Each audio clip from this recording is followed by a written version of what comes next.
j'espère que vous allez bien. Bienvenue chez La Doua. Ça va très bien de mon côté. Donc actuellement, j'ai vu un article passer qui parlait que Dr. Dre doit déverser près de 3,5 millions par année à son ex-femme. Et bien entendu, dans les commentaires, beaucoup de personnes venaient dire dans les commentaires, mais c'est injuste, le pauvre, à cause qu'il n'a pas signé de prenup, de prénuptial, garde la femme, son ex-femme ose prendre tout cet argent-là. C'est trop injuste la vie.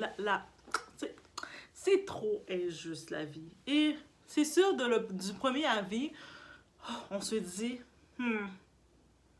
en effet, c'est beaucoup. Mais maintenant, on regarde 3,5 millions qu'ils versent parce qu'en tant que tel, ça équivaut à lors de leur divorce qui s'est fait, qui a eu lieu, ils s'étaient séparés depuis en 2020 et puis ça a été, ils ont fait les arrangements lors de leur divorce. Techniquement, il lui remet 100 millions de dollars. Donc, par contre, il garde ses catalogues. Tout son travail qu'il fait, ses catalogues, son label, tout ce qu'il fait, elle n'a aucun droit de nom dessus. Et aussi, ses immobiliers, les maisons qu'il avait et tout, elle n'a pas le droit dessus. Donc, en vrai, c'est seulement dans longtemps, c'est 100 millions qu'elle a. Maintenant, on regarde qui est Dr. Dre. Dr. Dre, il équivaut à 740 millions. Et ça risque de monter plus. Il risque pas de descendre. Hein. C'est lui qui a fait les beats, vous savez, les beats, les gros écouteurs et les speakers qui vaut une fortune. Il les a revendus. Il a fait un très bon deal, justement, avec Apple.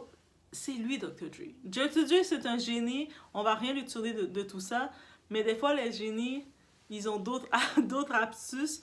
Et j'ai décidé dans cette vidéo qu'on rentre un petit peu en détail pour que je vous dise pourquoi cette femme, Nicole Young, elle mérite pas toutes les injures que le monde dise comme si elle était une gold digger. Elle est venue, elle divorce de le pauvre et puis elle lui prend autant d'argent. Vous êtes chez La Doua, it's about everything. Des fois, on a une autre façon de voir les choses et on va aller de ce côté-ci.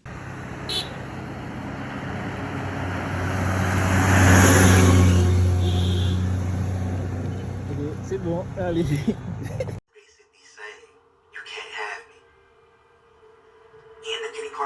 Si on y va un peu rapidement dans la relation de Dr. Dre, Andre Young, avec Nicole, ils ont été mariés ensemble de 96 jusqu'à 2021. Ça, c'est leur année de mariage. Mais c'est sûr, on sait qu'au-delà de ça, ils commençaient à la fréquenter. Elle était comme une girlfriend. Ils commençaient à la fréquenter dans les débuts 90. Mais on sait que Dr. Dre, il n'est pas fidèle. Il n'est pas fidèle. Peut-être, je ne sais pas si maintenant, mais maintenant il est divorcé, donc il a plus de raison d'être fidèle, il fait ce qu'il veut. Mais dans ses relations, il n'a jamais été fidèle. Je vais faire une partie 2 pour aller un peu plus dans le côté relationnel de Dr. Dre, mais dans cette vidéo, je vais vraiment me concentrer sur pour vous laisser savoir pourquoi Nicole Young, elle mérite ce qu'elle a eu. Et je pense que même elle a quand même settled, ça veut dire que elle a été quand même très gentille et elle le protège malgré beaucoup de choses qui sont sorties du procès. C'est le père aussi de ses 2 enfants. On laisse entendre aussi, on y va par point, guys. On va y aller comme ça parce que par point, il y a tant de choses à dire sur ça. Le premier point qu'on regarde, je ne savais pas que Dr. Dre avait autant d'enfants que ça. Dr. Dre, il a 9 enfants. Donc, il a eu des enfants un peu partout. C'est sûr que quand on regarde le film NWA, où ce qu'on voit l'histoire des Compton, si vous ne l'avez pas vu, allez regarder maintenant.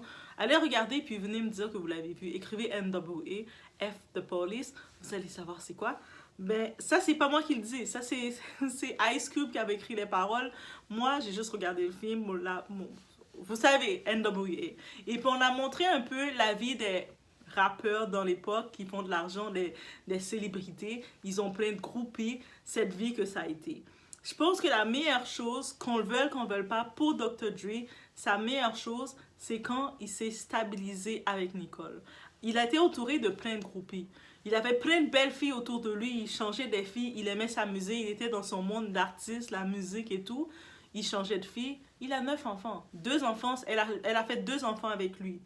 Nicole, dans toutes les filles qu'il avait, elle avait quand même un certain background, elle avait une certaine capacité qui savait que c'était pas une fille de la fête. Elle était pas dans l'environnement party que les autres femmes étaient. Et j'imagine c'est ça qui l'a démarqué. Mesdames, ça veut dire le monde de City Girl, le monde de aller commencer à truc, faire tout ça.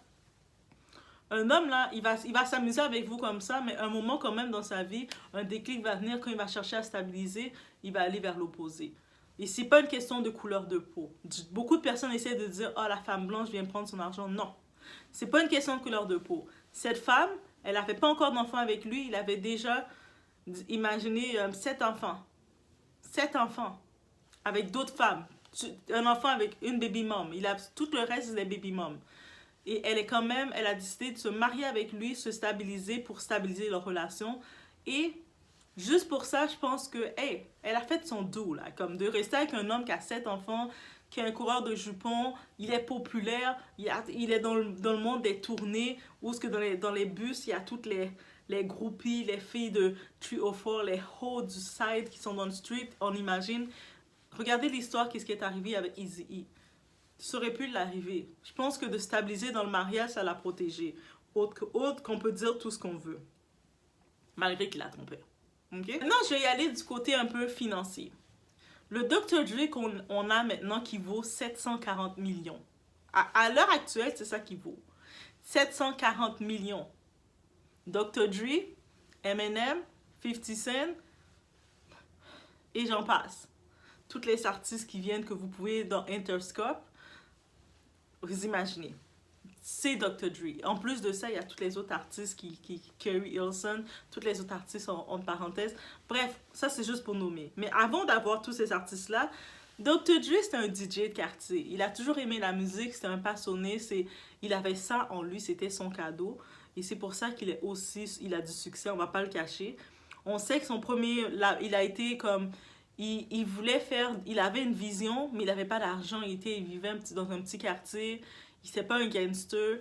Non, Dr. Dre, elle n'était pas un gangster. Il était entouré dans le quartier avec des gens, mais le monde le reconnaissait. Il faisait de la musique, il était dans la musique, dans les soirées et tout. Et puis on le sait, on va voir le film NWA, je ne vais pas vous le cacher. Il a été comme exploité par celui qui pensait qu'il était son ami à l'époque, et puis Jerry Heller. Eazy-E et Jerry Heller, dans le Ruthless Records, il a signé un contrat, c'était même pas un vrai contrat, mais ils ont pris possession de toute sa musique, de tout son art. C'est-à-dire que déjà là, ça c'est son premier art, c'est son premier catalogue qu'il faisait. Il n'a pas eu de revenus sur ça. Quand on voyait les musiques F the Police, Nigga with Attitude, toutes les sons qu'il faisait avec NWA, Dr. Dre, c'est pas ça qui donnait sa fortune. Parce qu'il s'était fait exploiter par ce qu'on appelle un ami. C'est pour ça, même si c'est ami, ayez les yeux fermes.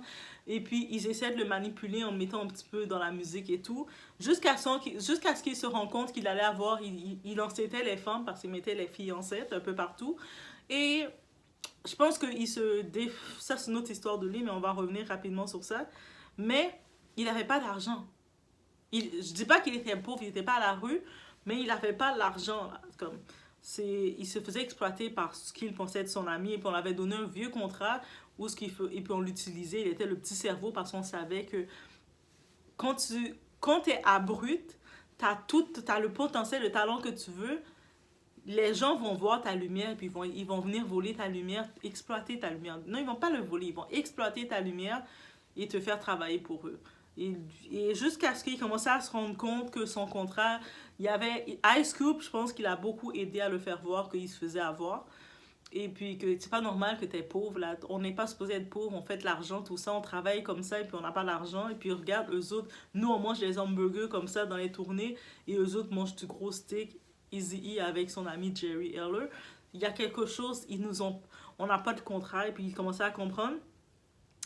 Et il y a eu quelqu'un, on sait, qui est venu lui parler. On sait c'est qui? Suge Knight. Suge Knight, on sait, lui qui faisait Death Row Record. À la base, Suge, c'était un bodyguard, gros gars, un ancien joueur de football, gros carrure, tout ça. Quand il a décidé de rentrer, il a vu que tu peux faire de l'argent dans la musique. Managing, il avait de l'argent qu'il faisait un petit peu dans les deals, dans tout ce qu'on sait, Suge, qu'est-ce qu'il est. Il a décidé, il a dit... Ha! Moi, là, je peux faire plus d'argent que les Ruthless, que tout le monde. C'est moi qui va gérer le Compton. Ben, moi, je vais prendre les artistes et puis je vais être riche. Et là, il a regardé Dr. Dre, il a dit, tu sais quoi, si je viens chercher lui, là, parce que c'est lui la petite lumière, là, c'est lui la petite pépite. Si je suis capable d'aller prendre ma petite pépite, puis moi, mon label, ça va se démarrer. C'est comme, j'ai cette pépite-là dans mon équipe, ça va se démarrer. Et puis, bien entendu, Eazy-E et son ami Jerry, ils maltraitaient, là, comme ils n'avaient pas donné de contrat à Dr. Dre, mais quand ils se sont rendus compte qu'ils risquaient de perdre leur petite pépite, ils étaient comme, oh, ok, mais on maltraite vraiment notre pépite, il risque de partir. Et là, Dr. Dre, il allait voir Izzy, mais là, finalement, là, redonnez-moi mon contrat parce que ça marche pas là, je suis pauvre, je suis avec vous, je travaille comme ça, je suis une vedette et je suis pauvre. Eux autres, ils disaient, avec Jerry, ils disaient non, donne pas ton contrat, ils commençaient à le maltraiter. Et là maintenant, Dr. Dre, c'est pas un gangster. Dr. Dre, c'est un génie de la musique, c'est pas un gangster et c'est ça que je vais. Peut-être certains vont dire, mais comment tu dis c'est pas un gangster? Il est entouré des gangsters, il a perdu son petit frère dans la rue, mais lui, c'est un génie musical. Lui, son domaine, c'est pas dans la rue, c'est dans la musique, c'est dans la production. Donc, il est allé voir Sodge à ce moment, parce que Sodge, c'est un gros big boss. Là, il a dit, Sodge, c'est même pas lui qui est allé voir Sodge. Sodge a vu que Dr. Dre commençait à se sentir mal.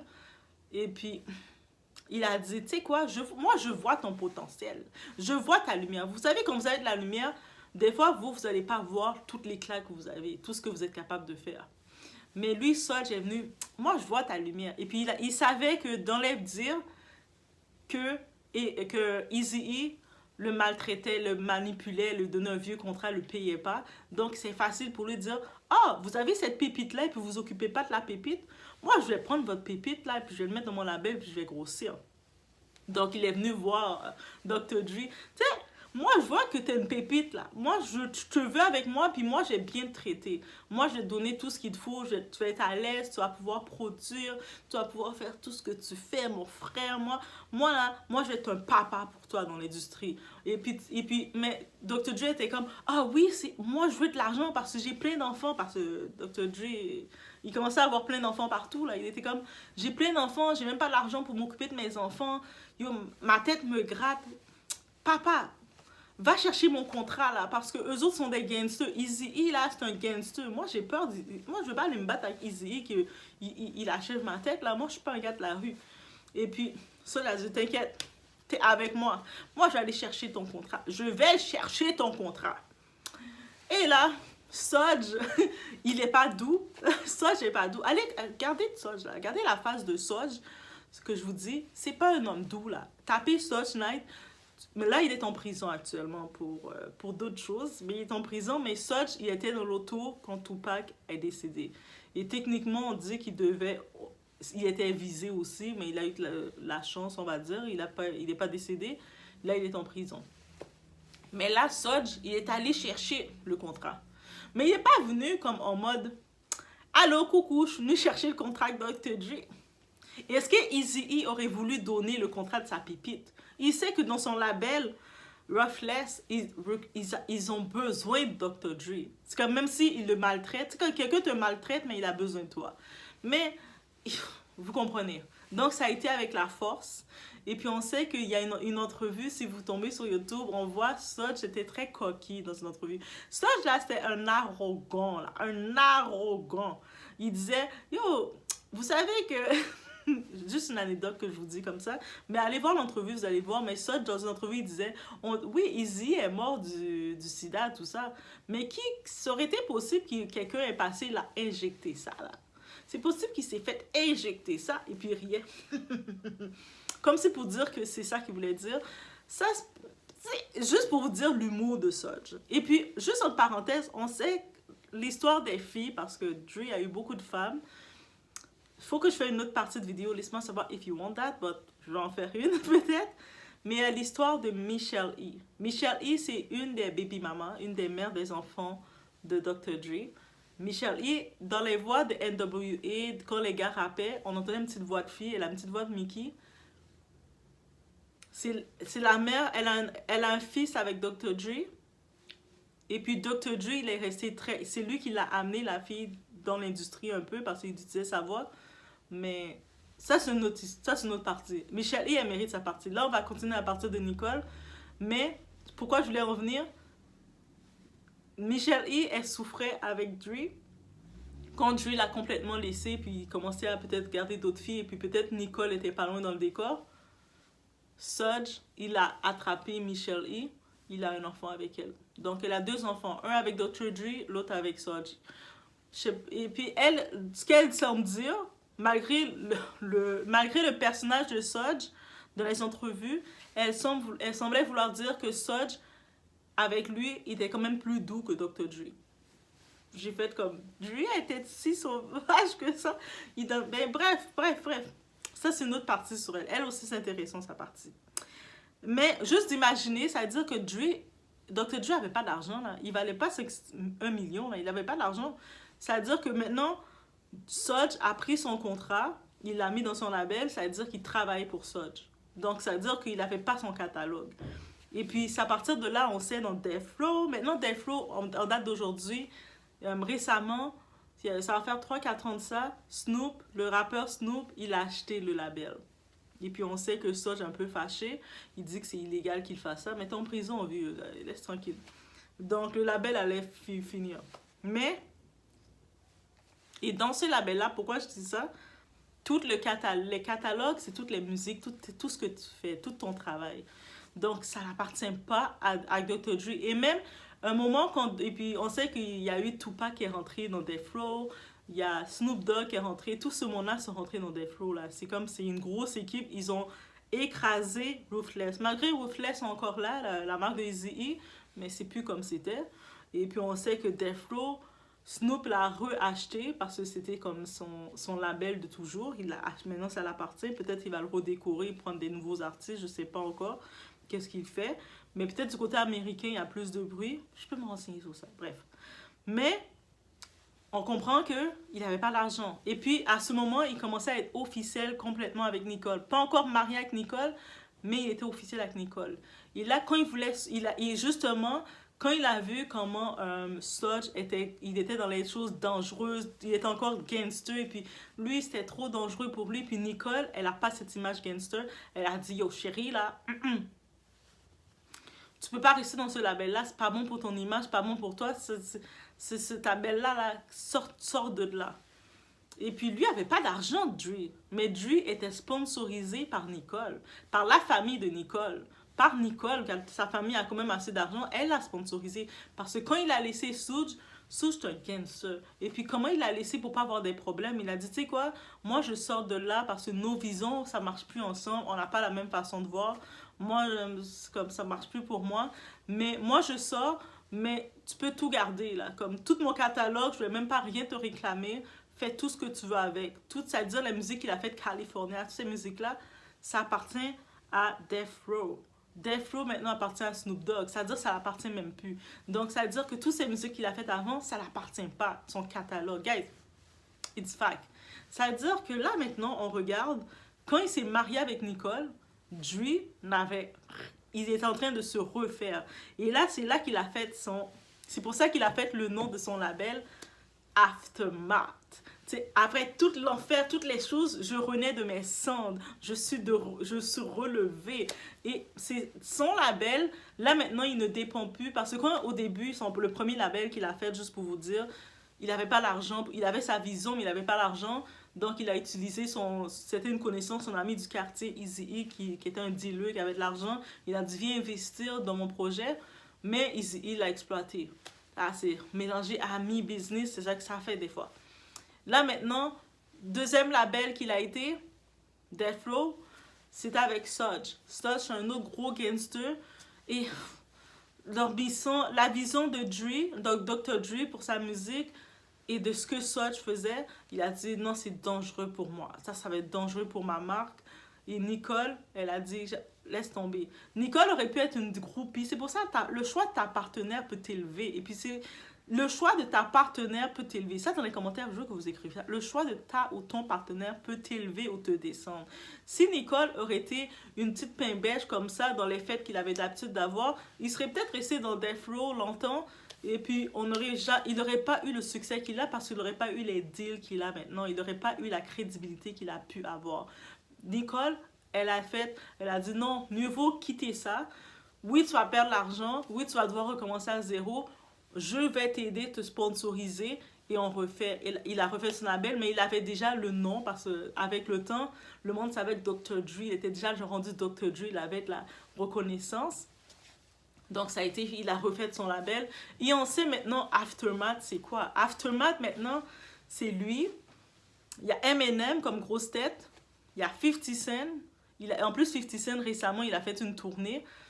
Ça, c'est de l'argent pour lui. Toutes les autres artistes derrière, il y en a tellement. Et puis, pour toutes les... Là, maintenant, c'est lui qui possède le catalogue des gens.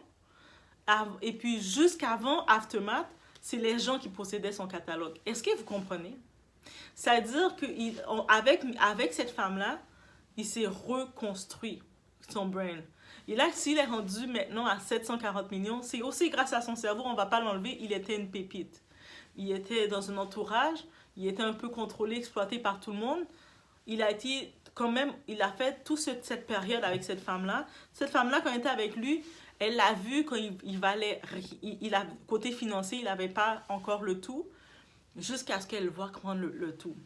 Donc, that's why, c'est une autre raison, je dis, elle mérite son dû. Surtout qu'il fait 740 millions. Dans l'entente de leur divorce, il lui remet 100 millions.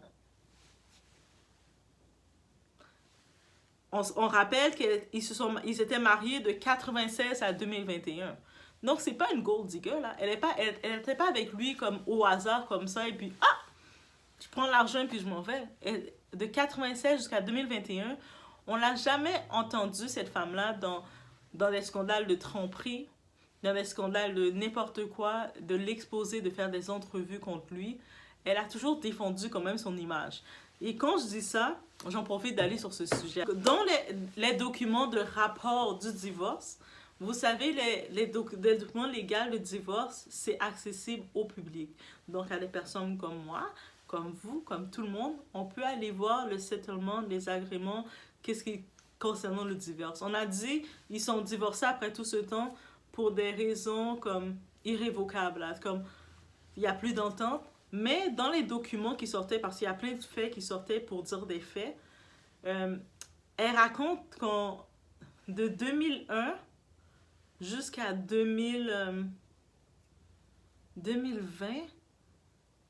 non, 2020, ils se sont séparés, mais de 2001 jusqu'à les 2010 ou 2018, récent, là, dans leur période, il y avait des événements qui avaient marqué Nicole.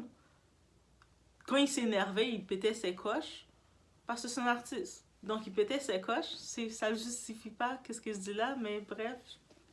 Et il prenait un gun, une arme, il pointait sur elle, il disait « Qu'est-ce qu'il t'a dit? Qu'est-ce qu'il t'a dit? Yo, respecte-moi, man! Respecte-moi! » Des choses comme ça qu'il lui faisait. Et, guys, et c'est pas elle qui l'a dénoncé dans les journalistes. C'est parce que quand il y a le divorce, tu dois donner tous les faits. Et tous les faits dans ces événements-là sont sortis qu'il avait marqué.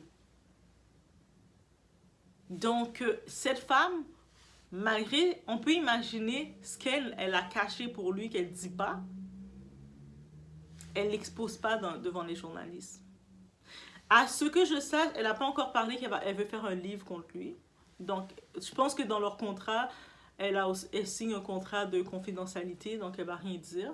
Et je pense aussi qu'elle a quand même des bonnes valeurs, qu'elle va quand même protéger le père de ses enfants, parce qu'elle a juste 2 enfants avec lui.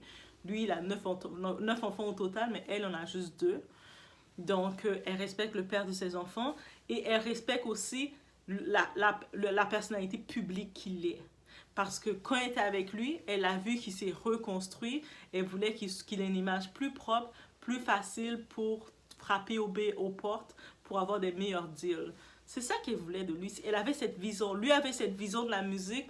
Elle a peaufiné le tout. Ah, je vous dis, messieurs, une femme qui a de la vision, elle va venir. Et puis même, messieurs, même mesdames, là, comme vous êtes avec votre partenaire, il faut qu'il ait une vision aussi pour aller. Mais c'est pour ça que quand je regarde maintenant tout ça, quand je vois les commentaires, le monde qui disent « Ah, il aurait dû signer un prénuptial avant de se marier avec elle. » Mais il s'est marié avec elle en 96. Il avait même pas encore lancé, est-ce qu'il avait déjà lancé Aftermath? Je pense qu'il avait même pas encore lancé Aftermath. Il était encore avec Death Row. C'est-à-dire que quand il a laissé Death Row, après il a commencé à construire Aftermath, c'est quoi, 199? Donc ça veut dire que quand il s'est lancé avec elle, oui, peut-être il avait commencé à lancer Aftermath après tout. Mais dans tous les cas, ça venait d'être lancé, là. Il n'avait pas encore la fortune qu'il a pour dire quoi que ce soit. Je pense que du côté financier, elle avait quand même plus financier que lui. Et c'est peut-être pour ça qu'il s'est dit, ah, maintenant c'est correct. Mais est-ce qu'il pensait atteindre le 740 millions aujourd'hui? Mais est-ce qu'il l'aurait atteint? Je ne sais pas qu'il l'aurait pas atteint parce qu'il a le talent et tout, mais il y a beaucoup de personnes qui ont le talent, mais ils sont mal entourés et puis ils n'atteignent pas leurs objectifs à cause de ça. Lui, c'est comme le choix d'être avec elle. Il aurait pu être avec n'importe qui de les 7 autres baby moms parce que ces autres enfants, ils ont tous des mères différentes. Pourquoi il n'a pas été avec aucune d'eux? Et puis je sais qu'il y a beaucoup de personnes, surtout les pro-black là, surtout vous là, les femmes là qui disent hey, les hommes noirs là, quand ils ont du succès, ils prennent toujours une femme blanche. Il a été avec 7 femmes noires avant. Toutes ces autres enfants sont toutes des noirs. Peut-être métis. Il a peut-être pris 2-3 métis dans le passage, mais il a tout été avec des femmes noires. Il a fait un enfant avec elles. Et quand il était avec elle, il était juste... Même son talent n'était pas exploité. C'est-à-dire que un, il se faisait exploiter par son ami. L'autre, il était avec un autre bandit. Jusqu'à ce qu'il avait peur pour sa vie. Il a dit, tu peux tout garder là. Moi je ne vais même pas me battre avec toi. Tu peux garder mon catalogue. Tout mon travail que j'ai fait, tout ce que ça vaut, tu peux le garder. Moi, je recommence. J'aime mieux tout recommencer. Tellement qu'il ne voulait pas de problème. Est-ce que vous imaginez, guys? Donc, quand on regarde de ce côté-ci, c'est pour ça que je tenais à faire cette vidéo, juste pour revenir sur ça et de dire que le côté de dire, de toucher, de dire « Ah, c'est une gold digger », il faut regarder dans quel sens gold digger. C'est quoi? C'est ça, on parle pas du cas de la femme de Scottie Pippen. Elle, c'est une autre histoire. Elle, là, elle, c'était juste une dévergondée. Elle, c'est juste une tête brûlée. Là. Elle, c'est juste une femme qui devait... Elle avait un appétit de même. C'est pour ça, messieurs, vous allez prendre quelqu'un juste du côté charnel, ou mesdames, vous prenez quelqu'un juste pour le physique, pour le charnel, ça va donner ça. Dès que le moment que Scottie, peut-être il a vieilli, il est maintenant rendu en âge de retraite, il n'a plus la même énergie qu'il peut lui donner, sa petite animale, elle le trompe avec tout le monde. Mais c'est ça qui arrive. Vous allez dans des instincts charnels, ça ne va pas durer. Dr. Dre, le choix intelligent qu'il a fait à ce moment de sa vie, c'est de se mettre avec elle. Par contre, on peut comprendre que on a beau vouloir l'accuser, cette femme-là, de ah, elle ose divorcer après tout ce temps. Elle, dans le rapport là, de divorce, elle est dans une relation avec un gars qui lui pointe une arme comme ça sur la tête quand il a été énervé. Et malgré tout, ça, en 2001, à un moment, il raconte, il y a une affaire qu'on peut lire, il lui pointait une arme sur la tête. Elle n'en a jamais parlé, elle. C'est sorti. T'imagines, c'est dans la justice, quand elle doit se défendre, elle n'a pas le choix de le dire, elle le dit. Mais elle aurait pu vendre ça depuis longtemps et puis faire un livre, dire j'ai été traumatisée, donne-moi plus d'argent. Elle aurait pu prendre 100 millions, c'est rien. Là. Il a 740 millions, elle a pris 100 millions. Elle n'a même pas pris le quart de sa fortune. On fait calcul rapide de 740, 100 millions. Il a toujours 640 millions et ça va remonter parce que toutes les... 50 Cent est en tournée. 50 Cent, il reçoit toujours il a toujours des royalties sur 50 Cent, sur Eminem, sur tous ces artistes-là. Donc, eux autres, là, ils s'en vont tourner comme ça. Ils prennent leur argent, lui prend son argent. Eminem, tout ce monde-là, ils sont des royalties, là. Ils ont leur argent. Donc, il y a ça aussi qu'il faut regarder. Donc, c'est ça, c'est mon petit point que je devais venir parler, guys. Que je tenais à venir faire le point. Laissez-moi savoir qu'est-ce que vous en pensez. Est-ce que vous avez hâte? Est-ce que vous voulez, dans les commentaires, voir la partie concernant Michelle E? Michelle E, c'est une autre de ses baby moms. Elle, certains ont peut-être entendu son histoire parce que je pense qu'elle a fait... Quand le film NWA est sorti, elle était un peu très vexée. Elle était comme, je suis vexée. Mais elle était vraiment vexée. Et avec raison. Et au début, j'étais comme, mais là, c'est l'histoire des gars. En même temps, je me disais, c'est pas l'histoire NWA... C'était pas l'histoire de Dr. Dre, c'était l'histoire de son groupe. Et puis, ils ont plus mis en avant Eazy-E. parce que, tu sais, avec tout ce qui est arrivé à Eazy-E, ils ont plus mis Eazy-E en avant. Mais, tu sais, comme, on a montré, c'est sûr, certains passages de Dr. Dre quand il a perdu son petit frère, pour montrer un peu la relation qu'il avait avec son petit frère. Un peu, la mère de son premier enfant, sa petite de sa fille, qui s'était cassée parce que justement, quand il était dans le groupe, dans le groupe avec Eazy-E, tellement qu'on l'exploitait qu'il n'avait pas d'argent. Il était toujours en studio, il dormait dans les studios, on le payait pas. Là, la baby mom était fatiguée, disant, mais là, que t'es supposé, j'ai pas d'argent pour nourrir ta fille, tu ne sers à rien, moi je t'abandonne. Là, maintenant, il doit regarder et se dire, oh. Mais, bref. It was this. On se voit pour le prochain. Donc, faites attention à vous, guys.